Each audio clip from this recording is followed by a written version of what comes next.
Potensyal na bagyong tatawaging Kaydan, posibleng pumasok sa Lunes. Posibleng maging ganap na bagyo ang isang low pressure area, LPA, sa silangan ng Taiwan sa susunod na 1 hanggang 2 araw, ayon sa DOST Pag-asa. Kikilos ito pakanluran at posibleng tambukan ang Taiwan at Southern Japan sa mga susunod na araw. Hindi naman inaasahang tatama sa bansa ang nasabing bagyo. Tatawagan itong bagyong Kaydan oras na makapasok sa ating area of responsibility. Tropical Cyclone Update. Ang Severe Tropical Storm Paulo ay nasa labas na ng Philippine Area of Responsibility, PAR. Bagyong Paulo bilang Severe Tropical Storm Paulo. Tropical Cyclone Bulletin ng Pag-asa. Lokasyon baybayin ng Dilasag, Aurora. Coordinates 18.1 degrees north, 117.7 degrees east.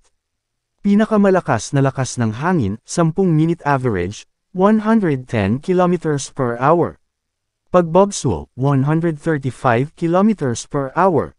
Galaw, kanlurang hilagang kanluran, west-northwest, WNW, sa bilis na 20 km per hour. Presyon sa sentro, 985 hectopascals o mabar, hectopascals o millibars.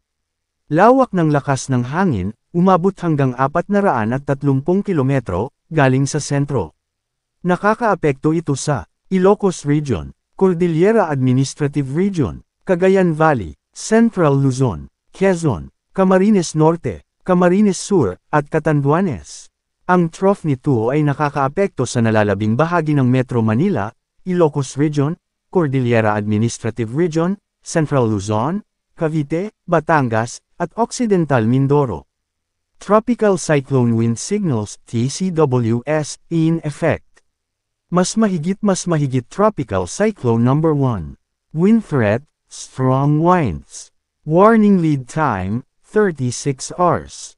Range of wind speeds, 39-61 km per hour, Beaufort 6-7. Potential impacts of winds, minimal to minor threat to life and property. Luzon, the western portion of Abra, Danglas, Bangged, Langiden, San Quintin, Pidigan, San Isidro, Pilar, Villaviciosa, Peñarubia, Manabo, Luba, Tayum, La Paz, Lagayan, Tubo, Bukay, Dolores, San Juan, Lagangilang, the western portion of Benguet, Bacon, Hibungan, Kapangan, Sablan, Tuba, Mankayan, Tublay, La Trinidad, Baguio City, the southern portion of Ilocos Norte, Nueva Era, Bana, Badoc, Pinili, City of Batac, Paway, Marcos, Curimao, Ilocos Sur, La Union, the western and central portions of Pangasinan, Bolinao, Bani, Agno, Burgos, Dasol, Mabini, Infanta, Bugalyon, Labrador, Sual, City of Alaminos, Lingayen, Aguilar, Mangatarem,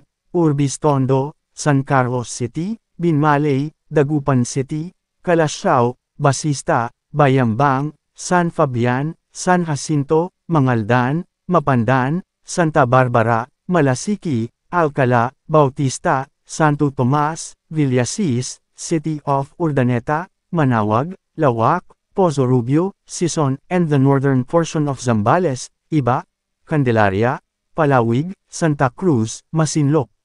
Localized thunderstorms. Makakaranas ng bahagyang maulap hanggang maulap na kalangitan na may pulu-pulong pag-ulan o pagkidlat at pagkulog na posibleng magdulot ng mga pagbaha o pagguho ng lupa dahil sa severe thunderstorms sa nalalabing bahagi ng bansa.